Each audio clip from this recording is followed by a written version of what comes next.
सवाल मेरा आपसे ये है कि ये जो आज इजलास हुआ जिसमें पाकिस्तान की सिविल और मिलिट्री क़यादत शरीक थी, उसके बाद ये एक इलामिया जो आया उसमें कहा गया कि first ever national security policy Pakistan की उसकी मंजूरी दी गई है। कल ये काबीना में अब जाएगी मंजूरी के लिए। अभी बताया तो नहीं गया कि क्या है उसके खदोखाल क्या है, लेकिन मेरा सवाल आपसे ये है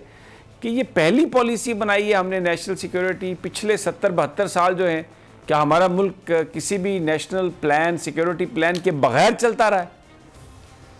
देखिए समी साहब, एक्चुअली ये ज़ाहिर है कि इट वाज ओवरड्यू,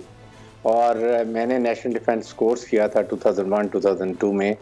तो हर दफ़ा हमारे कोर्सेज और आर्मी की तरफ से नेशनल डिफेंस पॉलिसी बनाई जाती है, उसको डिस्कस किया जाता है, वो फिर हुकूमत के जो फेडरल गवर्नमेंट को भेज दी जाती है। अब डिपेंड ये करता है, actually it's national security policy, इसमें तमाम एलिमेंट्स ऑफ नेशनल पावर्स होते हैं, जिसमें आप फाइनेंस भी ले लें, आप इसमें डिफेंस भी लें, इसमें फॉरेन मिनिस्ट्री भी लें, इंटीरियर भी लें। Everybody has to make their own policy and then ये सारी मिला के बिकम नेशनल सिक्योरिटी पॉलिसी, क्योंकि इसमें एक्सटर्नल अफेयर्स भी होते हैं और आपके इंटरनल अफेयर्स भी होते हैं, डोमेस्टिक पॉलिसी भी है और फॉरेन पॉलिसी भी है। तो ये एक बहुत ही अहम है और ये ज़रूर होनी चाहिए, क्योंकि इसको सामने रख के, इसके पैरामीटर रह के, विद इन द बाउंड्स आप शॉर्ट टर्म और लॉन्ग टर्म आप अपनी पॉलिसी बनाते हैं नेशनल। क्योंकि इस वक्त ख़ास तौर पे जो हालात हैं, आई थिंक पहले तो चलता रहा कि नाउ दे रियलाइज कि प्रिवेलिंग एनवायरनमेंट्स के अंदर इस वक्त एक कोहेसिव नेशनल सिक्योरिटी पॉलिसी ज़रूर होनी चाहिए। और मुझे बड़ी खुशी है कि कम से कम इस दफ़ा ये एक ड्राफ्ट बन के आज आपके नेशनल सिक्योरिटी कमेटी ने अप्रूव किया और अब ये कैबिनेट पर जाएगी अप्रूवल के लिए। आई थिंक इट माइट, मुझे नहीं मालूम कि ये डिस्कस पार्लियामेंट में करेंगे या नहीं करेंगे, लेकिन ये बहुत ज़रूरी थी, इसलिए कि हर एक डिपार्टमेंट मिनिस्ट्री को पता होना चाहिए कि उन्होंने आगे क्या करना है, कैसे नेशनल सिक्योरिटी पॉलिसी को परसू करना है within the bounds of up to ministry की लिमिट्स पर रहते हुए। और यही एक बहुत अहम बात है जो आज हुई है। ये एक माइलस्टोन है। 7 डेकेड्स के बाद आज एटलीस्ट हमने नेशनल सिक्योरिटी पॉलिसी बना दी, सीइंग अफगानिस्तान सिचुएशन, इंडिया की सिचुएशन,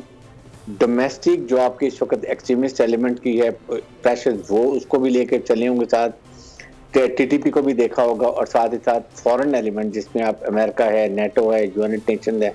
हमारे रीजन के नए ब्लॉक्स के जो ममालिक जिसमें ईरान है, रशिया है, चाइना है, सेंट्रल एशिया है, टर्की है, फिर उसके बाद इस्लामिक ममालिक, they must have consider all thing encompass करके they must have formulated this policy. तो we should welcome and let's hope कि it is very comprehensive document और इसके ऊपर प्रॉपर तरीके से अमल भी होता है। अच्छा ब्रिगेडियर साहब, माजी में तो ये डिमांड रही है हमारे जो फोर्सेस के सरबराह हैं, मसलन जनरल जहांगीर करामत साहब का जो रेजिग्नेशन लिया था नवाज शरीफ साहब ने, वो करामत साहब का ये कहना था कि एक नेशनल सिक्योरिटी काउंसिल होनी चाहिए जिसमें पाकिस्तान की जो पॉलिसी है उसको डिस्कस किया जाना चाहिए। इस पर नवाज शरीफ साहब ने कहा कि ये तो सिविलियन जो लीडरशिप है और वो जो एक सिविलियन लीड रोल है उस पर एक बहुत बड़ा कंप्रोमाइज़ होगा, तो वो मामला हुआ। फिर मुशर्रफ साहब ने भी एक आइनी बॉडी बनाई इस तरह की, लेकिन जब 18th अमेंडमेंट हो रही थी तो उसमें गालबन उसको नज़रअंदाज किया गया। अब ये एक ऑर्डिनेंस के तहत बनी हुई है नेशनल जो कमेटी है, इसको कोई आइनी वो नहीं है तहफ़्फ़ुज़ हासिल। बुनियादी तौर पर मैं चाहूँगा कि आप इस पर अगर कमेंट करें कि हमारी फोर्सेस हमेशा से ये कहती रही हैं, और इसमें एक मिसाल जो दी जाती है वो ये थी कि ज़ियाउल हक साहब के ज़माने में जब जेनेवा अकॉर्ड हुआ था तो ज़ैन नूरानी साहब ने, बावजूद इसके कि पाकिस्तान की फोर्सेस और ज़ियाउल हक साहब नहीं चाहते थे कि इस अंदाज़ में वहाँ पर दस्तखत किए जाएं, लेकिन मोहम्मद खान जुनैजो साहब जो वज़ीर आज़म थे उन्होंने ज़ैन नूरानी साहब को भेजा और वो सिग्नेचर कर दिए। तो बुनियादी तौर पर ये जो कमेटी या काउंसिल है, इसका मकसद ये है कि जो सिक्योरिटी के इदारे या जो रेलिवेंट इदारे हैं उनकी जो रिकमेंडेशंस हैं उसको मद्देनज़र रखा जाए, जैसा आप बयान फरमा रहे थे, और फिर उसके बाद पॉलिसी बनाई जाए, सरप्राइजेस ना हो मुख्तलिफ इदारों के। This is what you mean? देखें समी साहब, ये एक बहुत ही इम्पोर्टेंट बॉडी है और ये इसको मिसकंसेप्शन है कि हम इसको दूसरी साइड भी शायद फौज का इस पर कंट्रोल आ जाता है। प्राइम मिनिस्टर ऑफ पाकिस्तान और president of Pakistan head this committee, उसके बाद आपके तीनों मुसल्लह अफवाज एग्रीड, देन आपका फॉरेन मिनिस्टर, आपके नेशनल सिक्योरिटी एडवाइज़र, आपके इंटीरियर मिनिस्टर, और आई वुड से कि इस जब सही बनाएं तो उसमें आपके चीफ मिनिस्टर भी होने चाहिए, लीडर ऑफ ऑपोजिशन भी होना चाहिए, because it is the highest forum where the national issues are discussed and policy formulated. इसके अंदर जब होता ही है कि जिस तरह एक गवर्नमेंट आई है, हमें पता है कि हमारी पोलिटिकल मैच्योरिटी कितनी है, और वहां पर जाके सर्टेन डिसीजन हो जाते हैं जो नेशनल सिक्योरिटी के अगेंस्ट होते हैं। सो जब ये सारी बॉडी बैठती है, it has the inclusive policy decision of everybody gives input, बल्कि उससे पहले तमाम आपके इदारों से उनके रिकमेंडेशन ले ली जाती हैं,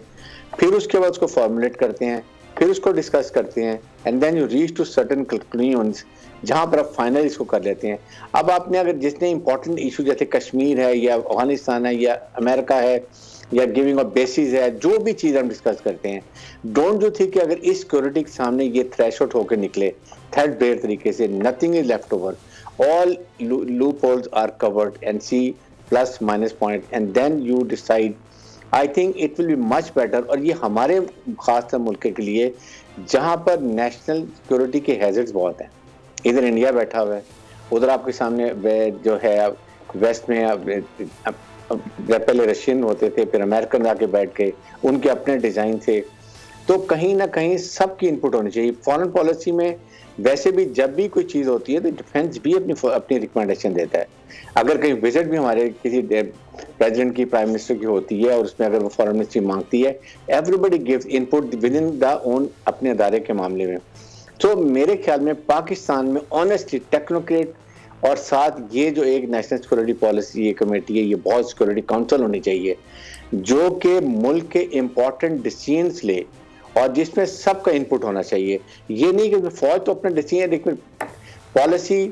finalisation is the chief executive of the country, who is the prime minister of Pakistan, he is sitting there, leader of opposition sitting there, foreign minister बैठे हुए हैं, फाइनेंस मिनिस्टर बैठे हुए हैं, इंटीरियर मिनिस्टर बैठे हुए हैं, सब जब बैठे हुए हैं तो फिर व्हाट इज द इशू। अगर आप इसको अकेले करके कर लेते हैं और ऐसी डिसीजन कर लेते हैं जो फिर मुल्की मफादात के खिलाफ होते हैं, प्रॉब्लम नहीं शुरू हो जाती है। और इसको खास तौर पे हमारे दुश्मन जो है वो इसको लेके ज़्यादा चल देंगे, इसमें नहीं हो, क्योंकि जिसने भी वो चाहते हैं कि इसमें लोग अपनी मर्जी के डिसीजन करा लें, यहाँ पर कोई अपना डिसीजन मुसल्लत नहीं कर सकता। Everybody is sitting, all responsible, head of institutions and then of course chief executive of the country. तो I think ये एक पाकिस्तान जैसे मुल्क के लिए ये नहायत ज़रूरी है।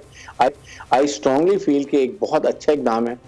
ये तो अभी नेशनल सिक्योरिटी कमेटी है, national security council different concept. तो आई थिंक एक स्टेप अच्छा है, इसको आगे लेके ज़रूर चलना चाहिए। अगर मैंने जो आपकी बात सुनी, अगर उसके बाद मैं ये कहूँ कि आज जो एक ये इस मुल्क में स्ट्रगल रही है कि सिविलियन लीडरशिप के पास लीड रोल होना चाहिए, तो एक कमेटी जिसको प्राइम मिनिस्टर हेड कर रहे हैं, वो पाकिस्तान की सिक्योरिटी पॉलिसी जिसमें तमाम इंटरनल एक्सटर्नल इश्यूज शामिल हैं, उसकी वहाँ पर जो सिफारिशात हैं उस पर मुरतब शुदा एक पॉलिसी बनी और उसके बाद अब काबीना उसको अप्रूव करेगी। तो गोया ये बात हम कह सकते हैं कि जो सिविलियन लीड रोल की बात की जा रही थी, आज वो पाकिस्तान ने उसको अचीव किया है। 100% नेशनल सिक्योरिटी काउंसिल में भी prime minister Pakistan remain the chief executive, head of that party, या प्रेसिडेंट ऑफ पाकिस्तान जो कि सिविलियन होते हैं, जो कि प्राइम मिनिस्टर की रिकमेंडेशन होते हैं, जो भी गवर्नमेंट होती है उसकी पार्टी का होता है। इसलिए ये कॉन्सेप्ट गलत। यहाँ पर सिर्फ सारे मिलके लीडर ऑपोजिशन सिटिंग, चारों प्रोविंस के चीफ मिनिस्टर सिटिंग, उसके बाद आपके जो मिनिस्ट्रीज के मिनिस्टर्स हैं वो बैठे हुए हैं। सो कोई भी ऐसा डिसीजन नहीं होगा जो एक की मर्जी का हो। यहाँ पर आप सोचेंगे कितनी अच्छी फाइनेंस वाला अपनी बात करेगा, मिनिस्टर ऑफ इंटीरियर जो है वो डोमेस्टिक इश्यूज की बात करेंगे, फॉरेन मिनिस्टर एक्सटर्नल इश्यूज की बात करेंगे, फाइनेंस मिनिस्टर क्योंकि